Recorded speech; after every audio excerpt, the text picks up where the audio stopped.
Tonight on this special edition of the Washington Week Extra, the Russia probe.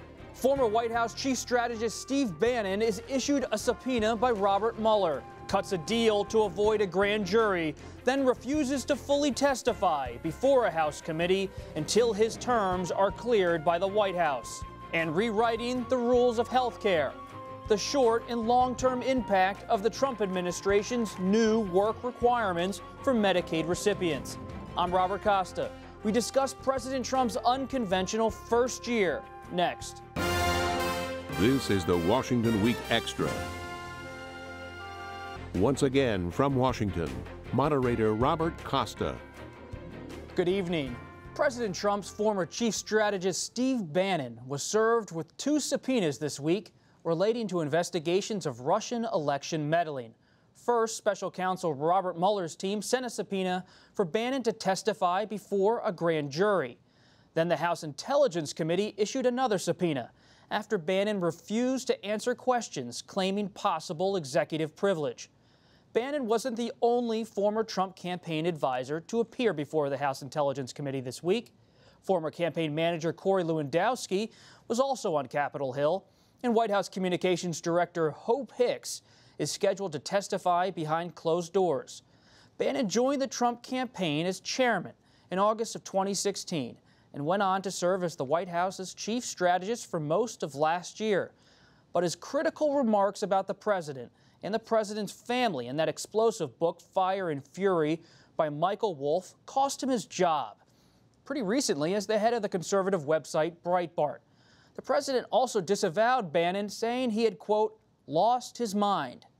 Joining me now with the latest developments in the Russia probe are Carol Leonnig of The Washington Post and Mark Mazzetti of The New York Times. Carol, Mark, great to have you on the program. Carol, when you look at Bannon's appearance on Capitol Hill, what was the significance, if any, of his appearance before that House Intelligence Committee? I think 2 things were important about that appearance, and both of them we've reported in the Post. The first one is that Bannon, who was really in a fiery kind of breakup with President Trump, appeared to be trying to sing from the same songbook with the president and with the White House. He'd hired the White House the White House pool lawyer. He was conferring through his lawyer with the White House about what he should and should not answer questions about. So I think it was an effort, at least symbolically, to come in from the cold and to mend fences with the president. The second part that I thought was significant was the issue of how angry his refusals to answer questions made Republicans and Democrats. And we quoted a lawmaker saying essentially Bannon was one of the only figures who could unite Republicans and Democrats on the Hill. The chairman fairly famously authorized a subpoena, which in the middle of the testimony, which was unheard of, a sign of real frustration. Mark, what's your read on why special counsel Robert Mueller decided to cut a deal with Bannon this week and issued a subpoena to testify before a grand jury, but then decided to work with Bannon and only have an interview? Yeah, it's certainly unusual, first of all, to have the subpoena and then to work out a sort of less formal interview.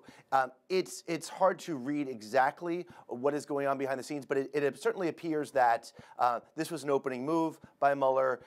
Then Bannon's attorney countered offering an interview, and that this is preferable for Bannon, that this is something that he'd rather have than to have to appear before a grand jury. There's some critical differences. If you're appearing before a grand jury, you don't have your lawyer present. It's a little bit more confrontational, adversarial. Grand jury testimony can be used later if there is an ultimate jury trial. Having an interview is less formal. You have your attorney present. So this is something that Bannon was able to get from Mueller. And, whether it does appear that he would be sort of cooperative as opposed to someone who was, a hostile individual towards the Mueller probe. Carol, on that point, do you see Bannon as cooperating here by agreeing to an interview, or is that kind of a loaded term in these sort of investigations? Yeah, very good point, Bob, about that word. I don't see it as cooperating, more cooperative. Remember, FBI agents went to visit Mr. Bannon, and he shrugged them off in some way, resisted an interview, and that is when he was served with a subpoena. So it seemed important to the special counsel to make clear to the former senior advisor to the president that he would be talking to them one way or another. And perhaps this was the way to get that message across. It also, to me, was interesting about the timing, not so much coming after the book, but coming before the House Intel hearing. And you know, obviously Bannon declined to answer a lot of questions. We'll see what happens. He won't be able to decline very long in answering questions from the special counsel. Mark and Carol, I'd like to get your take on this too, but first, Mark, when you think about the White House counsel's office communicating with Bannon's attorney and talking about possible executive privilege, what kind of legal standing does the White House have? Will they be able to prevent many former Trump campaign advisors, whether it's Bannon or Corey Lewandowski or Hope Hicks, from sharing anecdotes or testimony about the president's time in office? Well, I mean, clearly it was clear they hadn't worked out things in advance. I mean, remember that Bannon was kind of the first senior person to appear before the committee where the questioning was really focused on the time in office as opposed to primarily about the campaign. And of course, when you're talking about the administration, the time of office, that's where the question of executive privilege comes in. Now, it always has to be pointed out that the witness can't just assert executive privilege. The White House, the president, has to assert executive privilege. So they certainly believe that they have a case to make that these are privileged conversations and therefore not something that Bannon would have to testify to.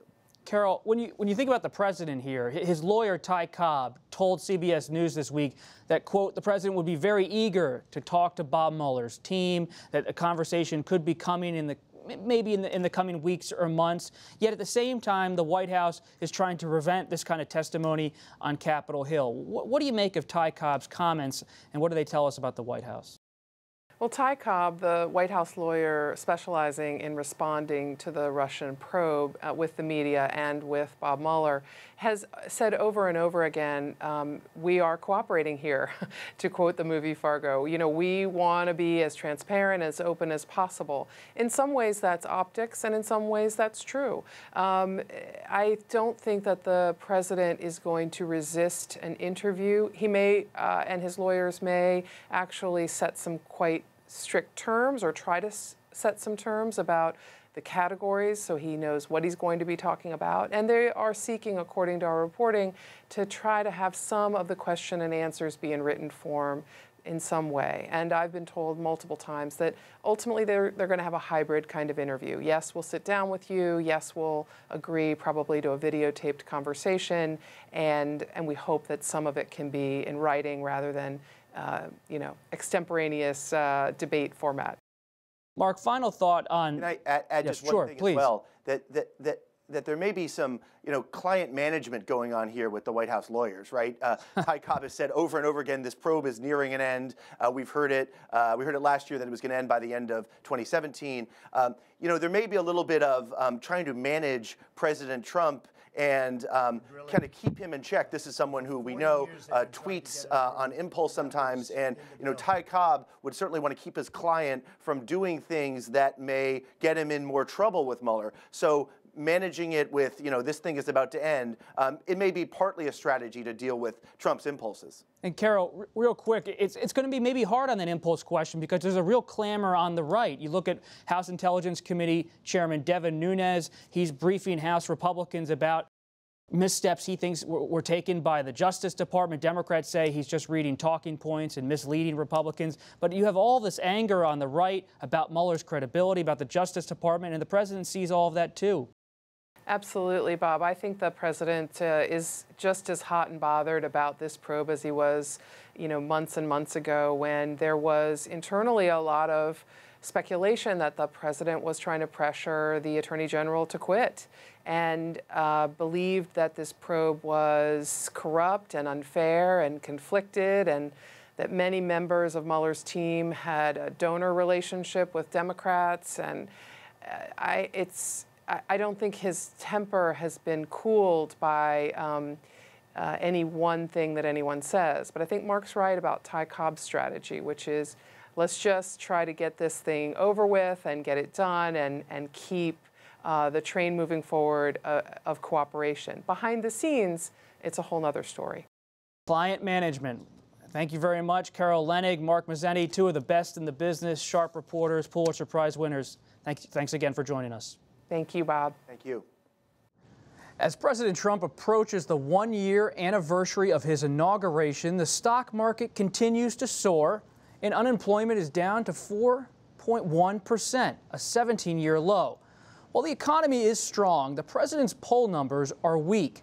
An NPR PBS NewsHour Marist poll released Thursday finds that Americans consider President Trump's first year a failure, 53% to 37%. 10% were unsure. And Mr. Trump and his fellow Republicans find themselves heading into a midterm election where one or both houses of Congress would control should the Democrats make gains. Joining me to discuss all of this, the president's first year, Dan Balls of The Washington Post, Kelsey Snell of NPR, Kimberly Atkins of The Boston Herald, and Jeff Zeleny of CNN. Jeff, you've been covering presidents for over a decade now. What do you make of the president's first year? Was it about the policy and all of the efforts he made on the judiciary and taxes and ripping apart some of the Obama regulations? Or is it really more historically and now about the style, about the temperament and the conduct? I think overall, certainly the easiest to remember are things about the style and the conduct, because the president has not done the best job amplifying his accomplishments. And let's start with those. There are some accomplishments. He got the Supreme Court justice through. I think what is one of the biggest impacts probably is the effect on the judiciary. With the Senate in Republican hands, a lot of judges have sailed through. But I think one thing I've been struck by going into the White House, virtually every day this year, certainly 5 days a week, is that there's no sense of what the message is, and there's no sense of this president is driving a message or there's a strategy.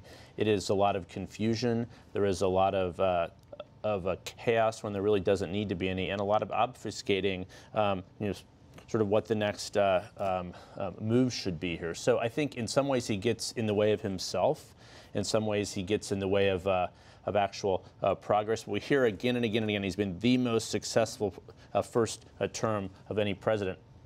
That's just not true in terms of a legislative accomplishment. But he's made a mark, and all presidents learn on the job. Certainly much different than the first year of the Obama administration and Bush administration, which I covered. But it's still a work in progress. What's the view on Capitol Hill, especially among Republicans? Among Republicans, they think that he's been quite effective. They're very proud of the gains that they made on the judicial side. They're also very proud of what they did on regulations. So that is the thing that you will hear Republicans come back to over and over and over again, that President Obama thought that he could enact much of his agenda through that pen and phone strategy that he used, but the result of that was that Congress could then reverse much of it once it switched hands. And they're very proud that they were able to do that. And if you were to ask them what their greatest achievements are, they will say judicial nominations, but they will also say the regulatory side. Has it united the Democratic Party? Well, it certainly has united the Democratic Party against a president. I mean, the Democrats don't have a lot of power right now, right? They're minority in both houses of Congress. And so all they have been able to do is consistently message against this president. So in that sense, it has been a unifier. But I think even on the Republican side, yes, they are proud of some of their accomplishments. But the Republicans, over the course of the year, have also found themselves on the receiving end of the president's punches.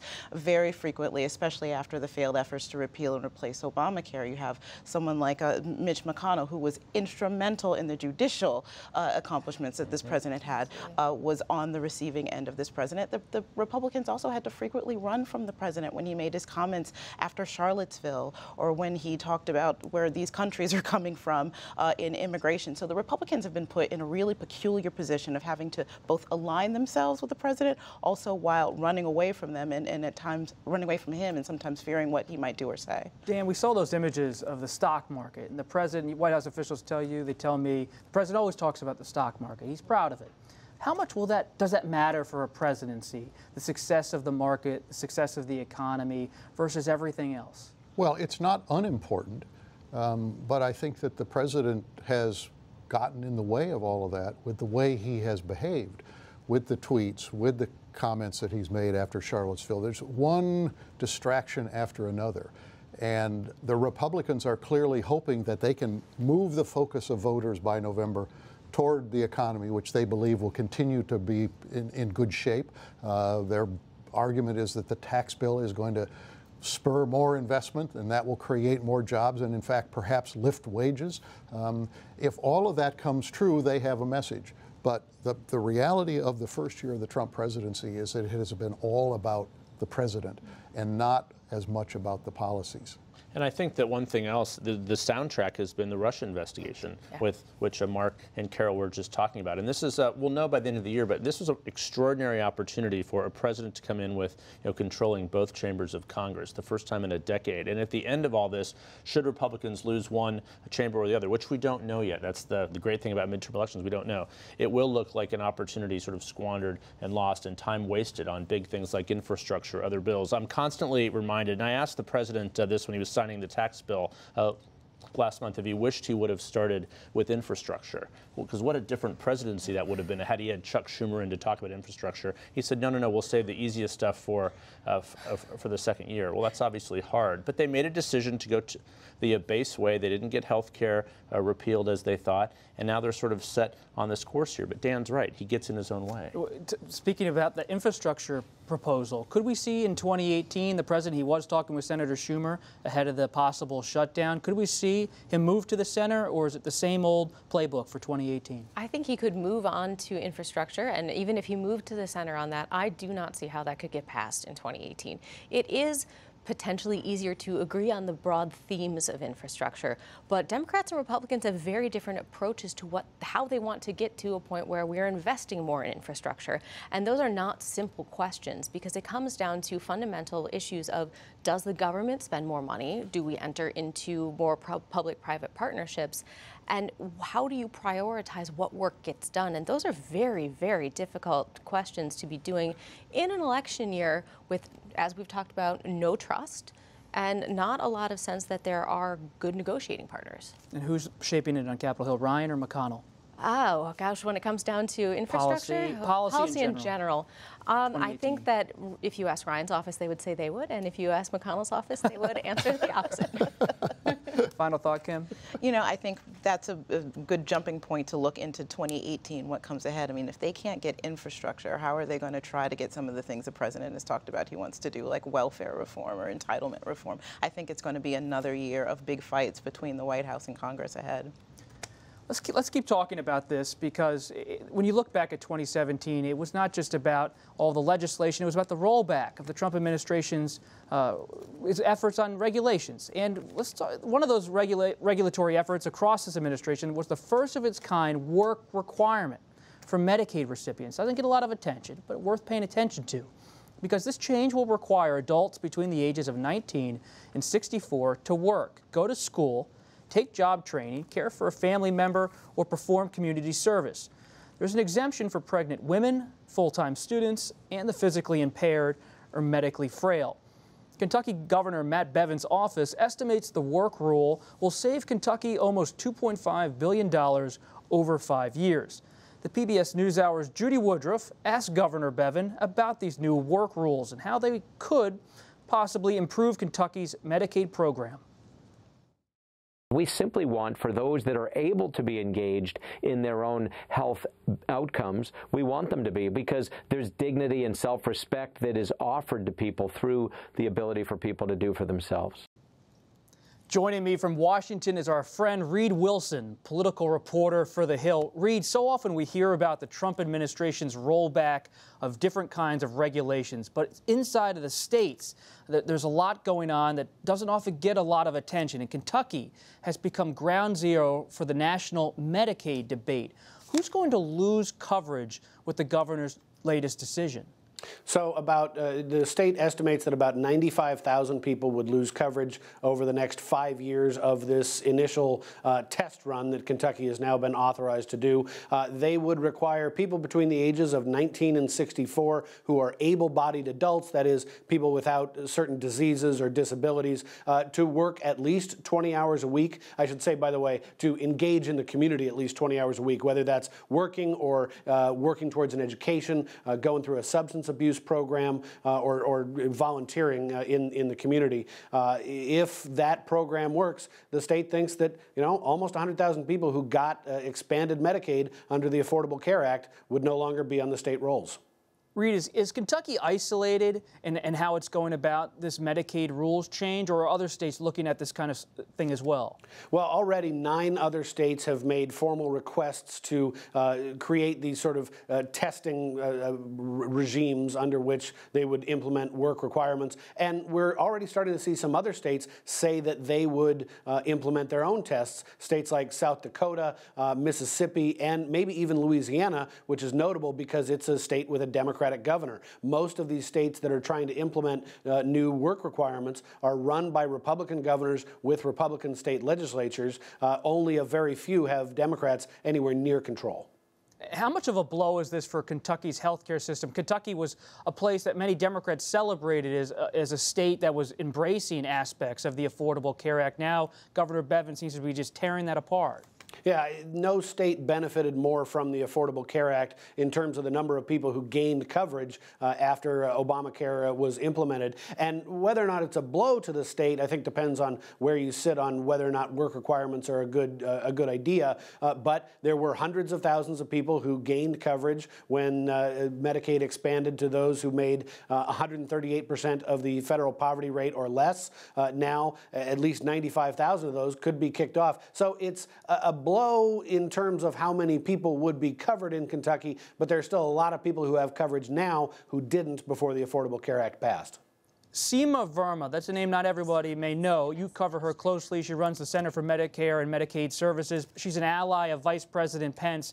How much is Vice President Pence and Seema Verma, his longtime ally, shaping these health care changes at the national level that are then trickling down to the states? Yeah, it's fascinating. In Indiana, they made some big requests of the Obama administration in order to accept Medicaid expansion money. They didn't want to call it the Affordable Care Act, so they called it Hoosier Care or HIP 2.0, and Seema Verma was the architect of that. Now she is taking some of those ideas nationally. The Trump administration has been a lot friendlier to states requesting waivers and permissions to change little aspects of the Affordable Care Act than the Obama administration was. This is the next step, something that Republicans have wanted for a long time, work requirements in Medicaid. There are already work requirements for programs like SNAP, the food stamp program, and TANF, the Temporary Assistance for Needy Families program, but there have never been work requirements for Medicaid.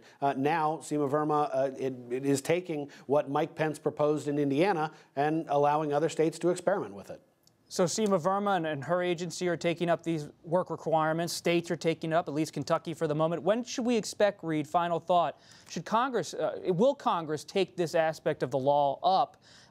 Sometimes Congress seems to follow what happens in the states. Right. Everything that happens in the states today is going to happen in Washington tomorrow. Remember, welfare reform started as an initiative of Republican governors in the Midwest before it went national. And in that 1996 welfare overhaul, there were work requirements involved. Despite objections from Democrats, President Clinton signed that into law. So I don't think you're going to see Congress take this up now in an election year, messing with entitlement programs. That's a pretty fraught political task. But if Republicans maintain control, perhaps in the future, this is something that's going to trickle up from the states to Washington. We'll keep an eye on it. Reid Wilson of The Hill, thank you so much. You got it. Thanks, everybody. Remember, if you missed the Washington Week Extra or the regular show, you can always watch it online Friday nights and all weekend long at pbs.org/Washington Week. While you're online, test your news knowledge on the Washington Week quiz.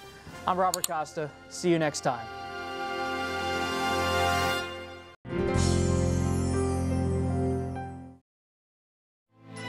You're watching PBS.